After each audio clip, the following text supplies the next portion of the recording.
పెద్దాయనా పెద్దాయనా ఇది చెడు కలికాలం పెద్దాయనా. మిత్రులారా, ఒక సినిమాలో ఇది ఒక పాట ఉండే.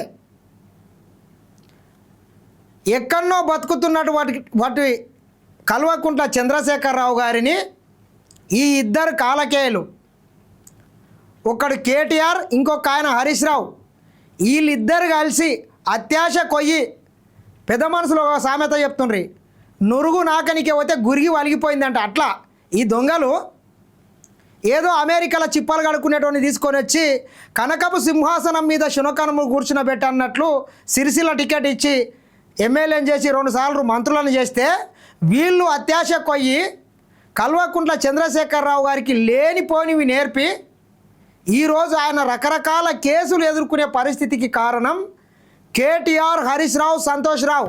ఎవడు అవునన్నా కాదన్న మిత్రులారా, ఎవరో కాదు ఈ మాట. స్వయంగా కల్వకుంట్ల కవితమ్మ కేసీఆర్ గారి కూతురే చెప్పింది. నిజంగా చెప్పాలంటే మా అయ్య 40 ఏండ్లుగా ప్రజాప్రతినిధిగా ఉండి పలుసార్లు ఎమ్మెల్యేగా, ఎంపీగా చేసి కూడా నా పెళ్ళప్పుడు కనీసం పెళ్ళి కూడా చేయలేని పరిస్థితి ఉండే. ఆయన కారు కొనుక్కున్నప్పుడు కారుకు ఈఎంఐ కూడా కట్టలేని పరిస్థితి ఉండే. ఫైనాన్స్ వాళ్ళు వస్తే కారుని గడ్డేంలో దాపెట్టినటువంటి చరిత్రలు కూడా ఉన్నాయి. అంత నిజాయితీగా బతికిండు, అంత నిక్కచ్చిగా బతికినటువంటి కల్వకుంట్ల చంద్రశేఖరరావు గారిని ఈరోజు లేనిపోని ఆశలకు చూపి వీళ్ళు అత్యాశలకు పోయి వీళ్ళు ఎచ్చులు కొట్టి అన్ని కేసులలో ఇరకబెట్టిండ్రు అని చెప్పి కల్వకుంట్ల కవితమ్మ చెప్పింది.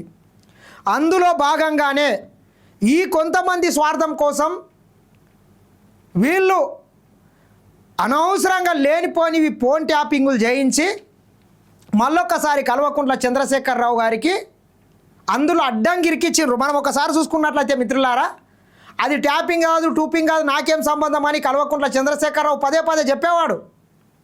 మీకు నేను చూపిస్తా.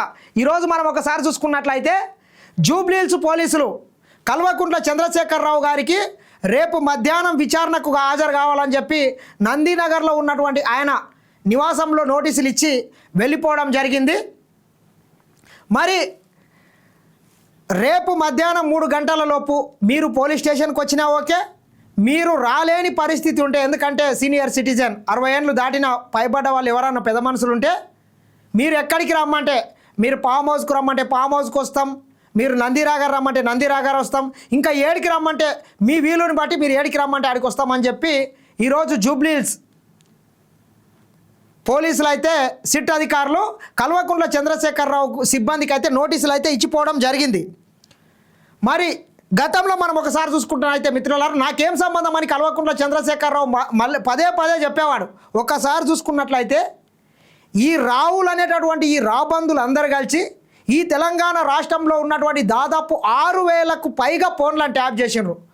దుబ్బాక ఎన్నిక కావచ్చు, మునుగోడు ఉప ఎన్నిక కావచ్చు, ఇట్లా పలు సందర్భాలలో కొన్ని వేల ఫోన్లను ట్యాప్ చేసిండ్రు. సినిమా వాళ్ళ ఫోన్లను ట్యాప్ చేసిండ్రు, హీరోల ఫోన్లు ట్యాప్ చేసిండ్రు, హీరోయిన్ల ఫోన్ ట్యాప్లు చేసిండ్రు, కొంతమంది పారిశ్రామికవేత్తల ఫోన్లు ట్యాప్ చేసిండ్రు. మొత్తం వీళ్ళ ఫోన్లు ట్యాప్ చేసి వాళ్ళని బ్లాక్మెయిల్ చేసి వాళ్ళ దగ్గర వీళ్ళ పార్టీ అకౌంట్లో వీళ్ళ పార్టీకి ఎలక్ట్రోల్ బాండ్స్ రూపంలో ఫండ్స్ ఇచ్చే విధంగా కూడా వీళ్ళు ఒత్తిడి తీసుకొచ్చిండ్రు. కాబట్టి అడ్డంగా దొరికిపోయారు. దీనికి అంతా కారణం ఏమడా అంటే ఒక రావుల కూటమి. ప్రభాకర్ రావు, భుజంగారావు, కల్వకుంట్ల చంద్రశేఖరరావు, కల్వకుంట్ల రామారావు, కల్వకుంట్ల హరీష్ రావు, ఇంకో ఆయన సంతోష్ రావు, ఇట్లా మొత్తం వినోద్ రావు, ఈ రావులందరూ కలిసి రాబందులుగా మారి ఈ రాష్ట్రాన్ని పీక్క తినడమే కాకుండా వ్యక్తిగత స్వేచ్ఛలకు వెళ్ళి ఒక వ్యక్తి యొక్క స్వేచ్ఛని కూడా హరించి భంగం చేసే విధంగా ఫోన్ ట్యాపులు చేసి మొగడు పెండ్లాలు ఏం మాట్లాడుకున్నారో ఈ స్వార్థపరులు అందరు కలిసి ఈరోజు పెద్ద ఆయన కల్వకుంట్ల చంద్రశేఖరరావు గారి ఏదో చెప్తారు పెద్దలు, దూడలు కలిసి ఎడ్ల కాళ్ళు ఇరగొట్టినాయంట ఇవి గలవాడి. అట్లా వీళ్ళందరూ కలిసి ఆ పెద్ద ఆయన మెడకు ఈరోజు ఊరేసిన పరిస్థితి తీసుకొచ్చిండ్రు. అది ఫోన్ ట్యాపింగ్ కావచ్చు, కాళేశ్వరం కుంభకోణం కావచ్చు, గొర్రెల స్కామ్ కావచ్చు, ఇట్లా ప్రతి దాంట్లో ఆనాడి పెద్ద మనిషి ఆయన రాష్ట్రానికి ముఖ్యమంత్రి కాబట్టి ఎవరు చేసినా ఆ పెద్ద మనిషికి మెడకొచ్చి అయితే పడ్డది.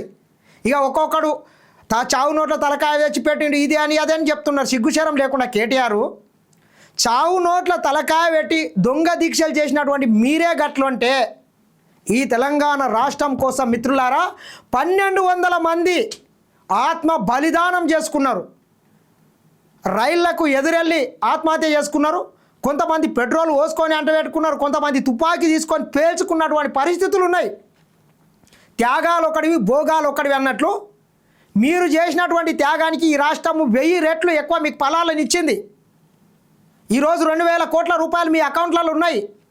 1200 మంది ఆత్మ బలిదానం చేసుకున్నటువంటి అమరుల కుటుంబాలు ఈ రోజుకు అడక్క తింటున్నాయి. ఎల్బీ నగర్ చౌరస్తాలో పెట్రోల్ పోసుకొని తగలబడినటువంటి శ్రీకాంతాచారి కుటుంబం పరిస్థితి ఏంది ఈరోజు? ఇట్లా చెప్పుకుంటా పోతే 1200 మంది ఒక్కొక్కరిది ఒక్కొక్క గాథ. వాళ్ళ ముందు మీరెంత చేసినా అని లంగ పనులు చేసి చావు నోట్లో తలకాయ పెట్టి తెలంగాణ చేస్తే మంది పెండ్ల ఫోన్లు, మంది మొగన్ల ఫోన్ల ట్యాప్ చేసి వాళ్ళు ఏం మాట్లాడుకున్నారు, వాళ్ళ సిగరెట్స్ తినాలనా? ఎంత బుద్ధిమంతులా మీరు? ఒక్కని కాదు, మొత్తం అందరి ఫోన్లు విన్నారు వీళ్ళు. మళ్ళొకసారి ఓవర్ యాక్టింగ్, వీళ్ళు డ్రామాలు చేసే ప్రయత్నం చేస్తున్నారు. కాబట్టి పాపాలు చేసినోడు పాపాలకే బలి అవుతాడు, పుణ్యం చేసినోడు పుణ్యానికే బలి అవుతాడు. కాబట్టి ఇక్కడన్నా మీరు డ్రామాలు ఆపండి. మేము చెప్పుకోం కాదు మిత్రులారా, మీరు ఒక్కసారి చూడండి. కల్వకుంట్ల కవితమనే చెప్తున్నది, వినండి. ఇండియన్ టెలిగ్రాఫ్ యాక్ట్ ప్రకారం సర్వేలెన్స్ అనేది అక్కడక్కడ ప్రభుత్వాలు ఏమైనా అస్థిరపడ్డప్పుడు పోలీసు వాళ్ళు చేస్తారు. మాకు సంబంధం ఉండదు కదా. లేనిపోని అండగట్టకండి. 10 ఏళ్ళలో ఎన్నడూ ఎవరు గవర్నమెంట్ లో నా భర్త పేరు వినలేదు. ఇవాళ మీరు ఆయన మీద అలిగేషన్ చేస్తున్నారు. ఆయన ఫోన్ ట్యాప్ చేస్తారు, సిగ్గున్నాను ఇంటర్లో ఫోన్ ట్యాప్ చేస్తారు, ఇప్పుడు ఇంటర్లోని ఫోన్ ట్యాప్ చేసిన వాళ్ళు మరి కేటీఆర్ ఫోన్ ఎందుకు ట్యాప్ చేయలేదు? కేసీఆర్ ఫోన్ ఎందుకు ట్యాప్ చేయలేదు? హరీష్ రావు ఫోన్ ఎందుకు ట్యాప్ చేయలేదు? ఇక్కడనే దొరికిపోయినరు మీరు. మీ స్వార్థం కోసం ఈ తెలంగాణ రాష్ట్రంలో ఆ రోజు ఇక మేమే ఉంటాం, మా అంత పీకుడుగా లేడు అని విర్రవీక్కుంటా డ్రామాలు వేసుకుంటా ఇంతవరకు వచ్చిర్రు మీరు. ఏమంటాడు కేసీఆర్? అది ట్యాపింగ్ కాదు, టూపింగ్ కాదు, ఇట్లా ఫోన్ ట్యాపింగ్ ఏదైనా మీకు పిచ్చి పడుతున్నది. ముఖ్యమంత్రికి ఫోన్ ట్యాపింగ్ సంబంధం ఉంటారా? రాహుల్ ఇంత పెద్ద సీనియర్ లీడర్. ముఖ్యమంత్రి gets reports from the intelligence department. వాడు ఎట్లా తీసుకొచ్చిన రిపోర్ట్ మాకేనా తెలుస్తుంది? నాకు అర్థం. బట్ ట్యాపింగ్ చేసిండా, టూపింగ్ చేసిండా, డబ్బులు ఇచ్చిండా, ఇంకేదైనా రహస్య వ్యవస్థ పెట్టుకున్నా మాకు ఎందుకు తెలుస్తుందా? అదో ఇష్యూ. ఇప్పుడు వాడు ట్యాపింగ్ చేసిండా, టూపింగ్ చేసిండా, రహస్యంగా ఇంకేమైనా పెట్టుకున్నాడా? ఏది పెట్టుకున్నప్పుడు దుబ్బాకల కొన్ని కోట్ల రూపాయలు మీరు వంచితే మీ ఒక్క రూపాయి దొరకలేదు. మునుగోడ్ల కొన్ని 100 కోట్ల రూపాయలు మీరు ఆ రోజు ఉప ఎన్నికల ఖర్చు పెడితే ఒక్క రూపాయి మీకు దొరకలేదు. బీజేపీ వాళ్ళవి దొరికినాయి, కాంగ్రెస్ వాళ్ళవి దొరికినాయి, ఇంకా కమ్యూనిస్టులవి దొరికినాయి. అంటే ఈ రకంగా మీరు ఈ రాజ్యాంగాన్ని తుంగలో దొక్కి మొత్తం వ్యవస్థలు మీ చేతులకు తెచ్చుకొని లంగా పనులు, దొంగ పనులు చేసినారు. కాబట్టి ఈరోజు అడ్డంగా దొరికిపోయినారు కేసీఆర్.